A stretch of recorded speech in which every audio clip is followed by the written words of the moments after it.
السلام عليكم ومرحبا بيا في قلب تليفوناتكم، في قلب تلفازتكم وفي قلب قلوبكم. انا حاسه براسي غنوصل لقلب اي واحد كيسمع شي قصه من القصص ديالي.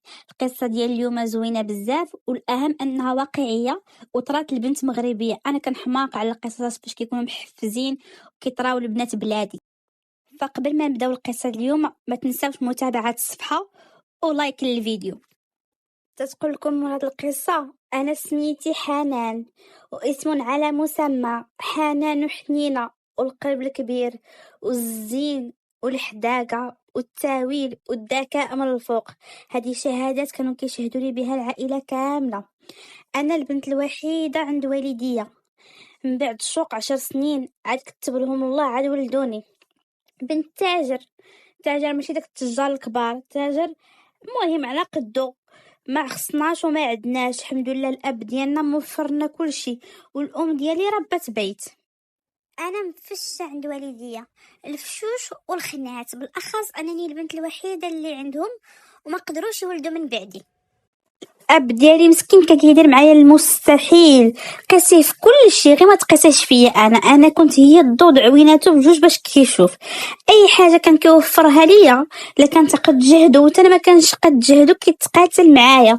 وتا انا صراحه كنت البنت الباره بوالديها، ما عمري ما خيبته وما عمري ما حشبته وما عمري ما جبت له صداع للدار. كنت من الدار للمدرسه، كانت كلاسه انا الاولى في مدرستي. ملي بديت نقرا انا الاولى في المدرسه، بعد مرات انا الاولى في الجهه. وحتى من بعد الباك الحمد لله لقيت في لي زيكول اللي واعرين بزاف. الجو العائلي اللي كان عندنا في الدار جو استقرار صراحه. ماما في الدار، بابا في الزنقه. انا كنمشي للمدرسه كنقرا، كنجي من المدرسه كنلقى ريحه الطياب في الدار، ريحه النقا. ماما نقيقيه ومتيوله. ديما ماما كيشهد لها بالحداقه ديالها وبالنقا ديالها، وداك الجو اللي كانت كتوفرنا حنا في الدار ديال النقا وديال التاويه صراحه انا كان كيريحني نفسيا. وكانت عندي الراحه والاستراحه والاستمتاع هي دارنا. كان كيعجبني نجلس في دارنا حيت ماما مسكينه كانت موفره لنا داك الجو اللي هو الريحه زوينه، ريحه الطياب ماكله زوينه، وريحه ديال الطياب في الدار كيف قلت لكم، وريحه النقا والضحكه في الوجه. وتا هي وبابا صراحه كانوا مفاهمين، ما كناش ديك العائله اللي عندنا صداع والمشاكل. ساليت المرحله ديال الدراسه وبديت المرحله ديال البحث عن عمل. كل نهار نهز السيفي ونخرج نقلب وماما تدعي وبابا يدعي ونصيفط لي زميل ونطلب من العائله يدعيو معايا باش نلقى خدمه، حيت كنت متشوقه للخدمه. وتا بابا مسكين كان متشوق امتى نخدم، ماشي محتاج لفلوسي ولا شي حاجه، مي انا كان واحد مستقبل خصو يوصل عنده. الحمد لله من بعد تعب وعناء ديال تقريبا 3 شهور ولا 4 شهور ديال البحث عن عمل، الحمد لله لقيت خدمه في واحد السوسيتي اللي كنت حلم ديالي انني نخدم فيها. الحمد لله خدمت فيها من اول خدمه ليا. حتى الصالير كان زوين. في ظرف تقريبا عامين درت واحد الطوموبيل مزيونه. الحمد لله كلشي كان مستقر. انا منين بديت الخدمه والعروض ديال الزواج ضعفوا. انا صراحه راه من ديت 16 عام وكانوا الخطاب كيجيو للدار، باش ما نكذبش، لاني انا واخده حقي في الزين وبالزايد. تبارك الله، الشعر طويل كحل وبريون، الشفره، العينين كحل والبياض صافي، ولابو ديالي حتى هي بيضه صافيه. غير انا من داك النوع ديال البنات اللي ما كنحاولش نلفت بالزين ديالي. كنجمع شعري، كنحاول نلبس حوايجات شويه مستورين، ما كنتش مكونسونطري على شكلي. ولكن فاش خدمت صراحه بديت كنتكونسونطري على الشكل ديالي كتر، وليت كنخسر على راسي فلوس كتر. بانت فيا الخدمه وبانت فيا الفلوس صراحه. كيف قلت لكم من بعد الخدمه العروض الزواج قوا، وانا عنيت براسي بزاف، وحتى في الزنقه ولات تصارى بزاف. ولكن انا هادشي كله ما هامنيش.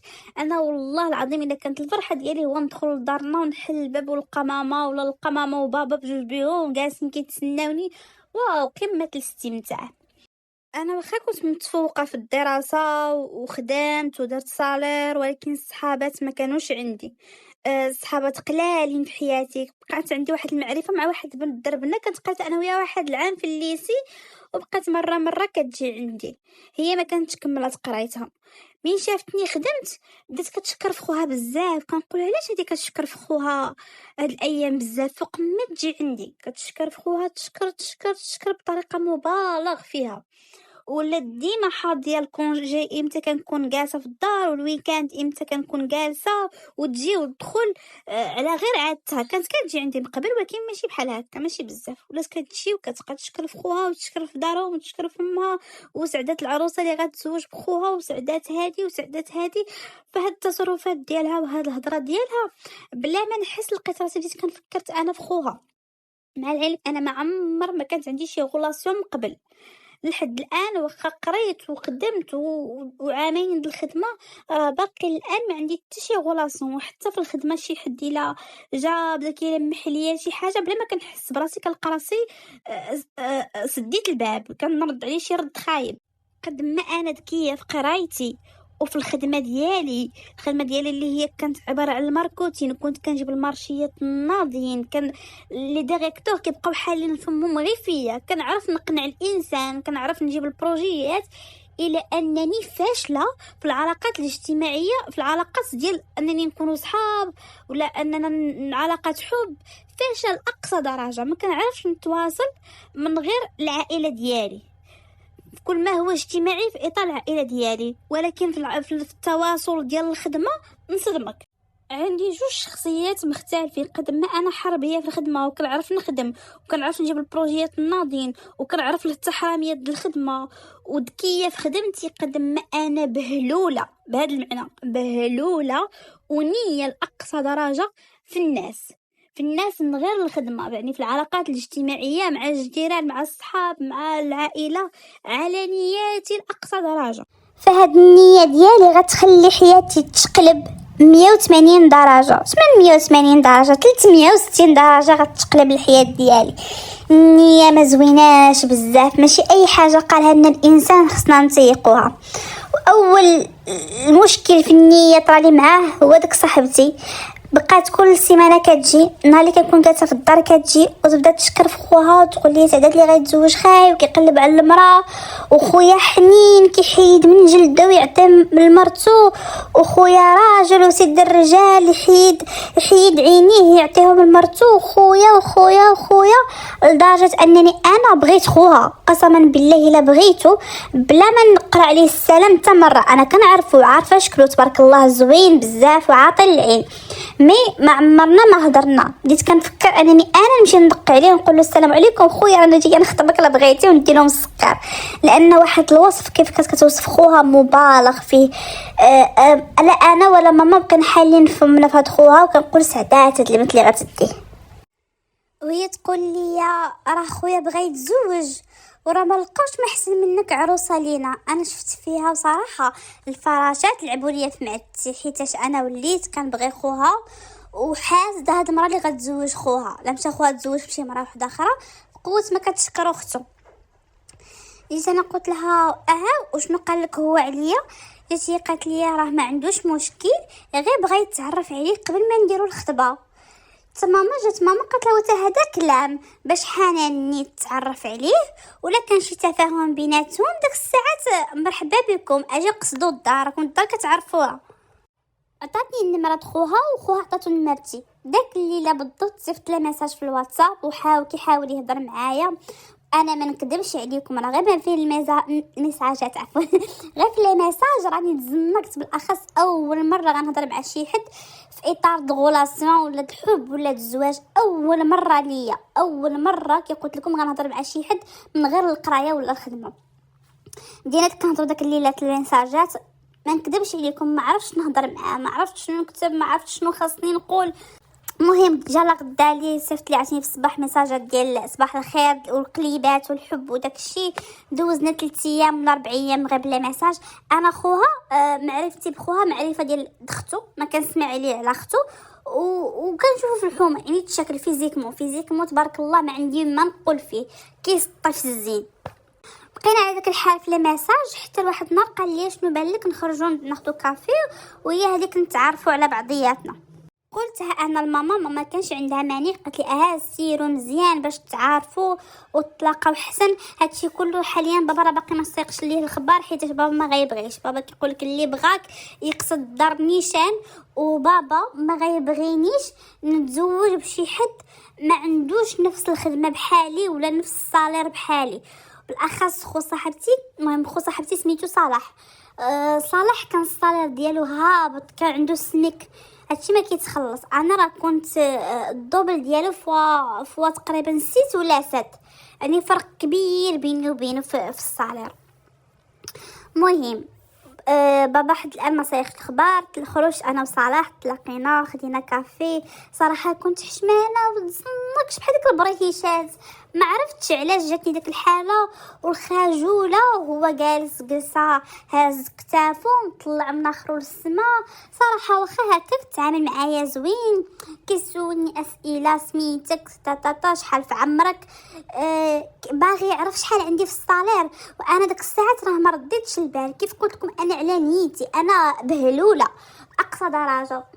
سولني على الطوموبيل واش ديالي ولا الخدمه، قلت له ديالي. سولني بشحال شريتها، فاش قلت له بشحال شريتها السيد حل عينيه وزاد طلق واحد الضحكه ما نعاود لكمش. وانا هادشي كله ما رداش البال. السيد داخل على طمع وانا والله ما رد البال، انا عايشه الحب والغرام. من بعد شهر ديال التعارف بيني وبينه اللي كان بالميساجات، وبعد مرات كنخرجوا نتلاقاو في لي كافي، وبعد المرات كيجي عندي الخدمه وكنخرج نتلاقاه. وحاشاكم انا هاد المده كامله كنحاول ندير مجهود باش نعجبه، حيت بالنسبه ليا هو همزه، هو اللي همزه ماشي انا اللي همزه.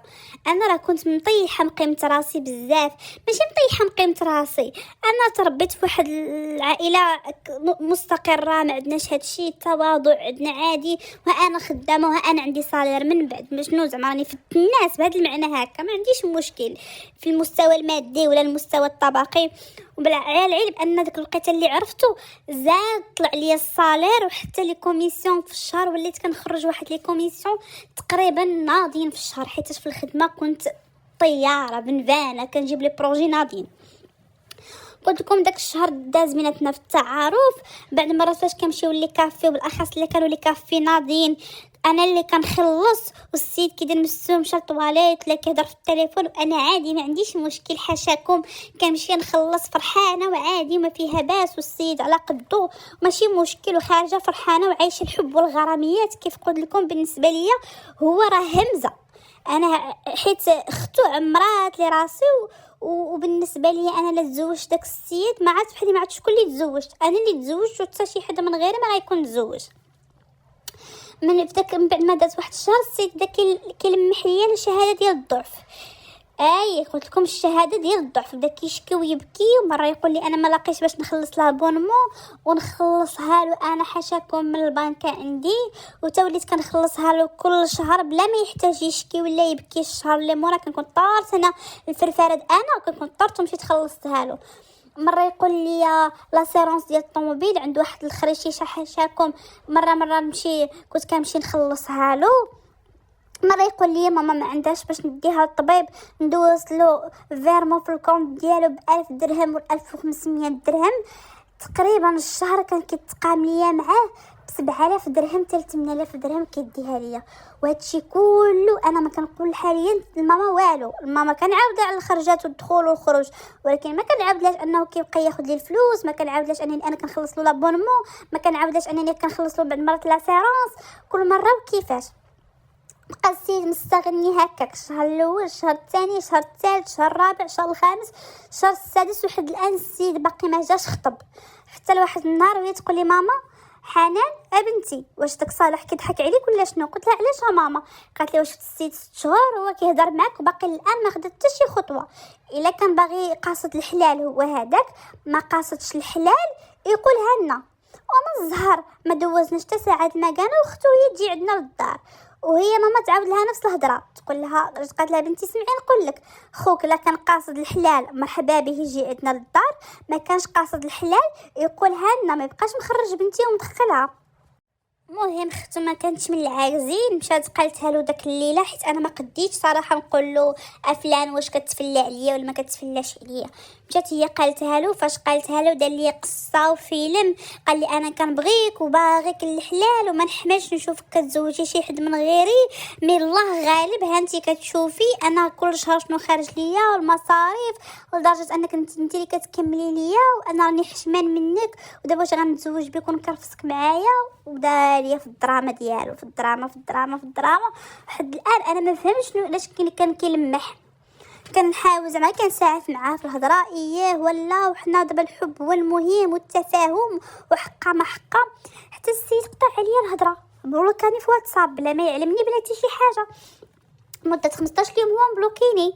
واحد الساعه حيد ليا البلوك، وليت انا كنصيفط له لي ميساج ما كيجاوبنيش، كيدير لي في هادشي كله علاش تقول ماما الا كنتي باغي الحلال اجي قصد الدار وانا بقى فيا الحال من ماما. اي حاشاكم، قلت لكم راني بهلوله بقى فيا الحال علاش يتقلق وحقا عنده الحق وهو على قد الحال وراه باغيني غير بين ما يسهل عليه الله دابا يجي يخطبني.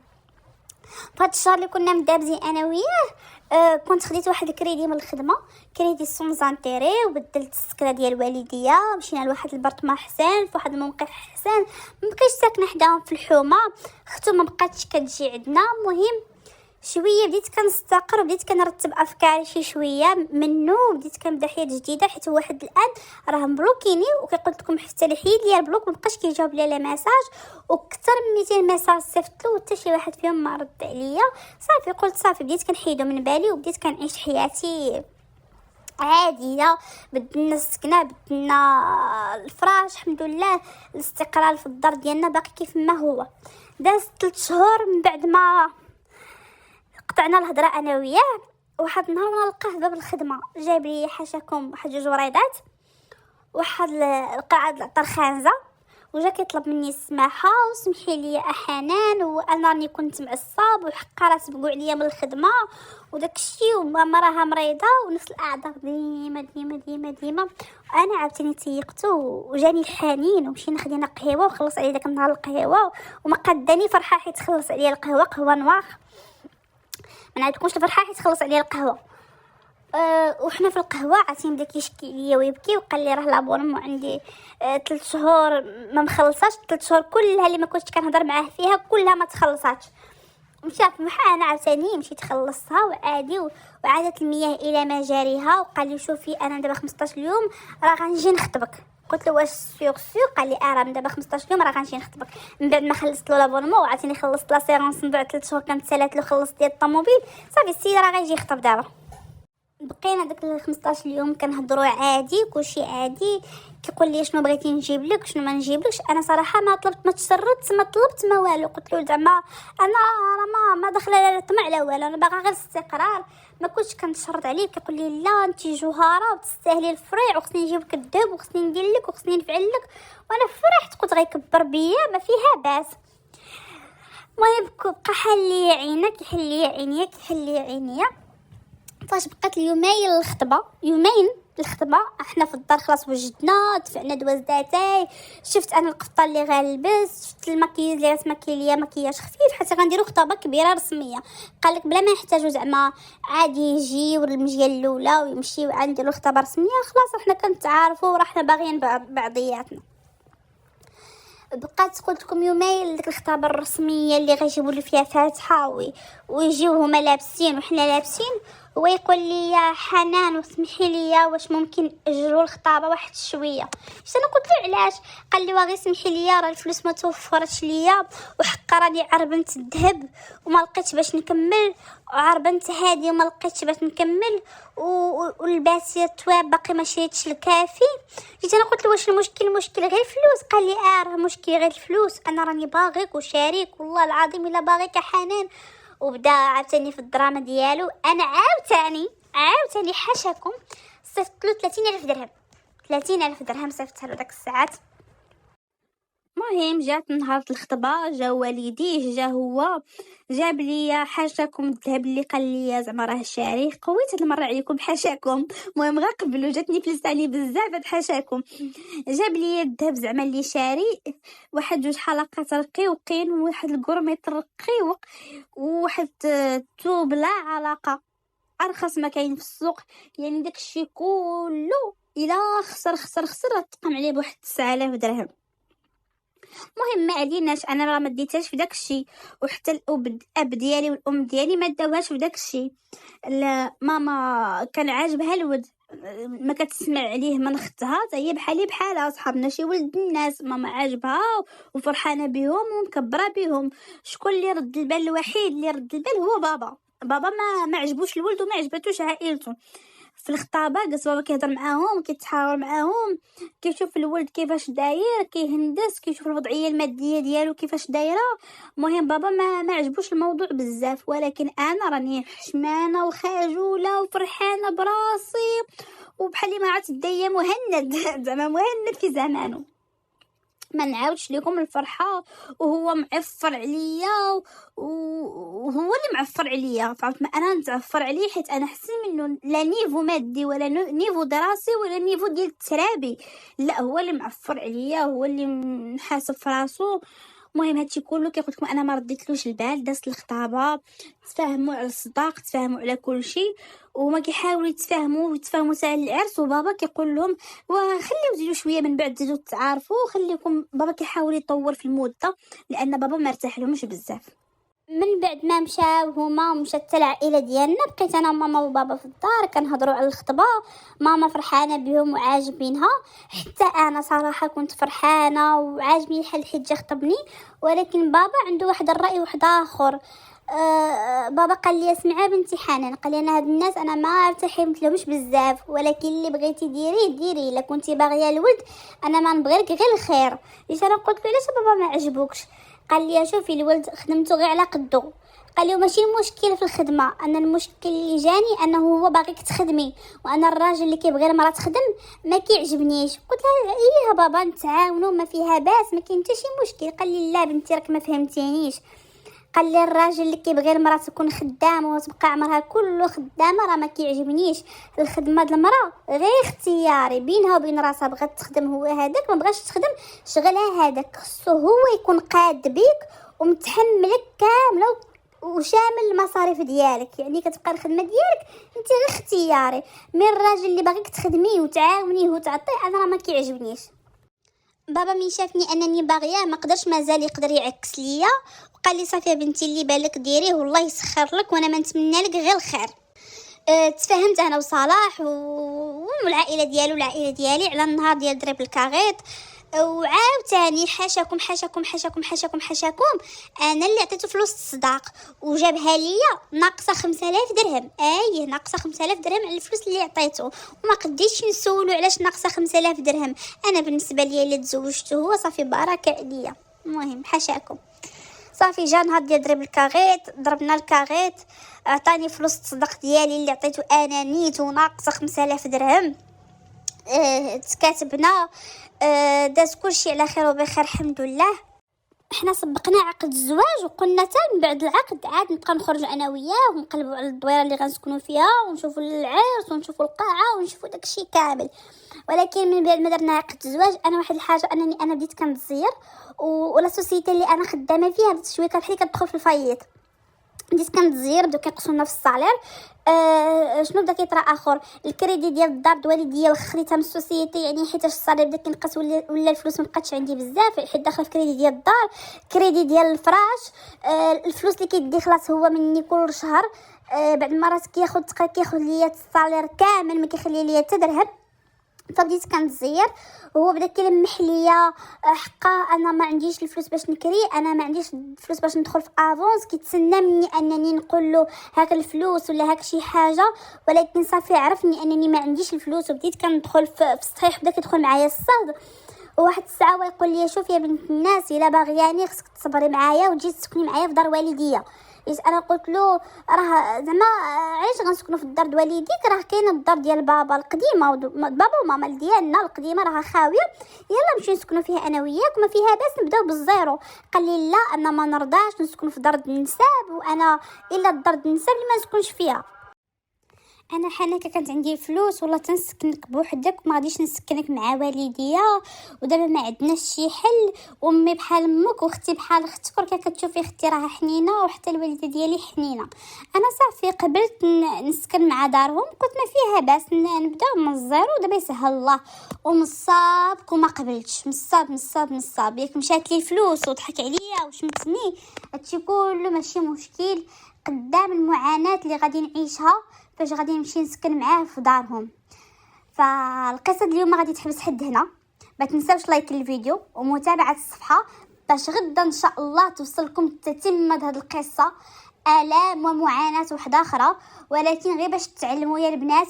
وهذه القصه كيف قلت لكم قصه حقيقيه طارت لواحد البنت مغربيه، بنت طموحه، ولكن الديفو ديالها انها نيه.